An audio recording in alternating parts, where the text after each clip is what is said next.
Hey everyone, welcome back to my channel. I'm Kayla and it's time to crack into a good book.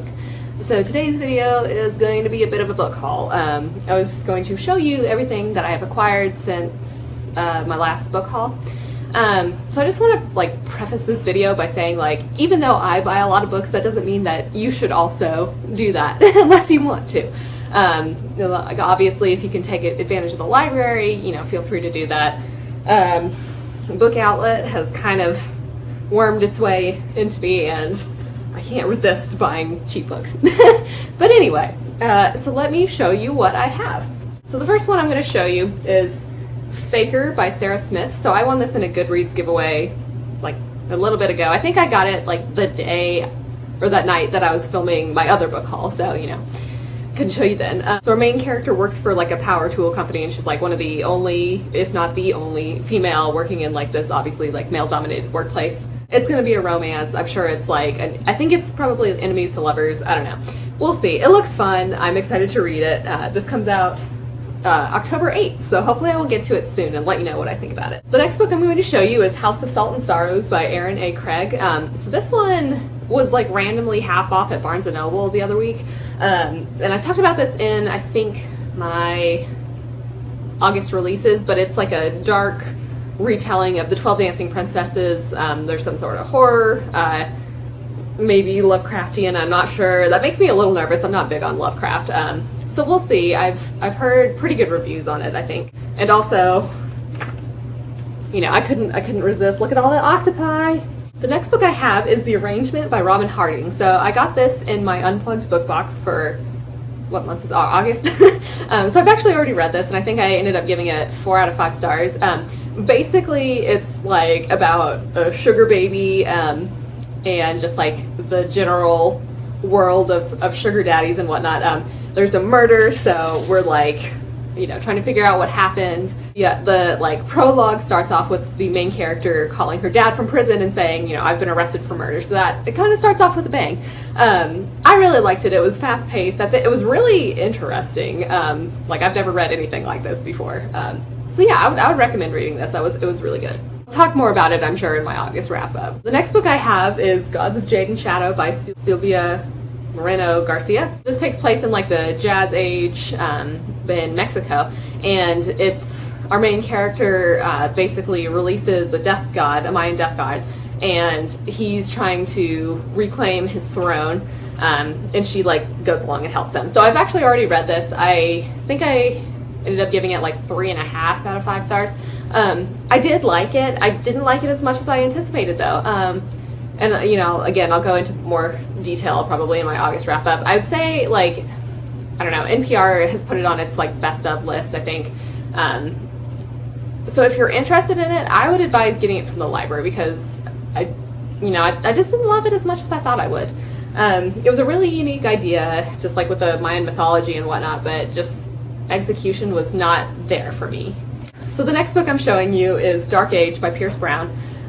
So I'm actually currently reading this. I'm 160 pages in, but this is the 5th book. Is that right? Yeah, I think the 5th book in the Red Rising series. And some of you, I'm sure many people already know what this is about, so I won't go into too much detail about the plot here just because of, avoiding spoilers, but basically we have the initial Red Rising trilogy where you've got people segregated into different colors. The first book is really Hunger Gamesy, but then it kind of escalates up from there.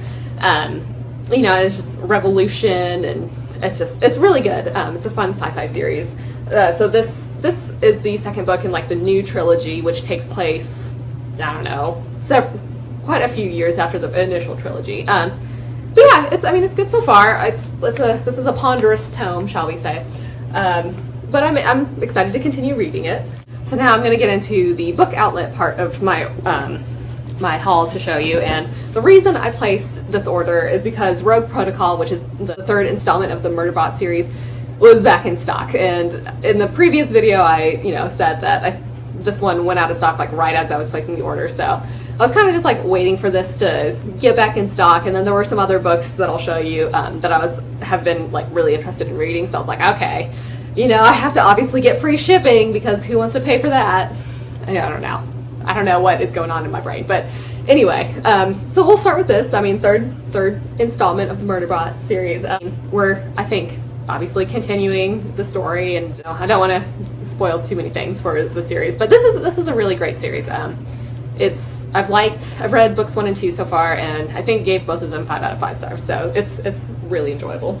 The next book I'm going to show you is Lipstick Voodoo by Christy Cherish. So this is the second book in the Kincaid Strange series. And the first book is The Voodoo Killings, and I talked about it some in my July wrap-up. So, like, at that time when I was filming the July wrap-up, I was like, I don't really know if I'm going to, read the next book, but it's on Book Outlet and pretty cheap, so I was like, okay, let's toss it in, hope it gets better. So, yeah, the first one deals with murdering zombies and like voodoo practitioners, so I'm assuming this is going to deal with some of like the fallout of what happened in the previous book. I think there's more murders probably afoot that we must solve, so I mean, hopefully it'll be good. I really hope it is better than the first book, because like I did enjoy the first one but didn't love it, so I'm hoping this will be better. The next book I'm going to show you is The Gone World by Tom, oh lord, I should have practiced that, Sweaterlich. So a woman, one of our main characters probably has to solve a murder and locate the murdered dude's teenage daughter. This has some sort of element of time travel. Yeah, so she's exploring possible versions of the future, I think, in order to solve this case, and like basically determines, I think, that like the results of her actions kind of have a giant impact on humanity, or basically the end of the world as we know it. Depends on what she does here. So I think this has gotten pretty good reviews. That's basically all I know about it. But again, on Book Outlet for pretty cheap, so I was like, okay. Now we have The Matchmakers List by Sonia Lally. So this is like, I think, an Indian woman whose grandmother is setting her up and trying to like play matchmaker and setting her up on dates. So I'm like, obviously romance.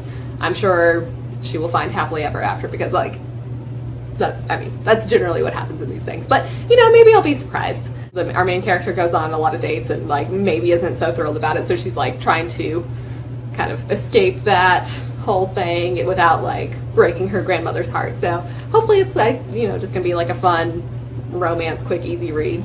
So now we have One Way by S.J. Borden. So this one is, like, our main character, along with several other inmates, were, I think, maybe on death row, and were like given the opportunity, like, okay, do you want to die or go to Mars to work on colonizing it or something? I don't know. So there are accidents happening as they like are on Mars, and it's like maybe like a closed circle murder mystery type thing. Obviously sci-fi, and that's probably about all I know with this. I've seen kind of mixed reviews on it. Like, I think maybe the character building is not all there. We'll see. I hope it's good. I hope it's fast-paced. I would do like the closed circle murder mystery type tropes. So next we have Pacifica by Kristen Simmons. So this is a YA book. I think it's like kind of post-apocalyptic, where we have like a whole bunch of flooding on the earth. And so the government or something has promised that 500 lottery winners can go to this like special island, but our main character, who is I think a pirate, is like, yeah, there's no such island. So I'm assuming it's going to be just like a dystopian type book where we just figure out where are they sending these people. Maybe there's some sort of secret testing or experiments going on. I don't know. I'm just like spitballing here. It sounded good. I always enjoy some like piratey type high seas adventures. So the next book is one of the ones that I was really excited that Book Outlet had. So this is The Labyrinth of Scions and Sorcery by Curtis Craddock. This is a sequel to An Alchemy of Masks and Mirrors, which I read, I want to say last year, and really liked it. It's like a steampunky type fantasy. I want to say it's like French inspired.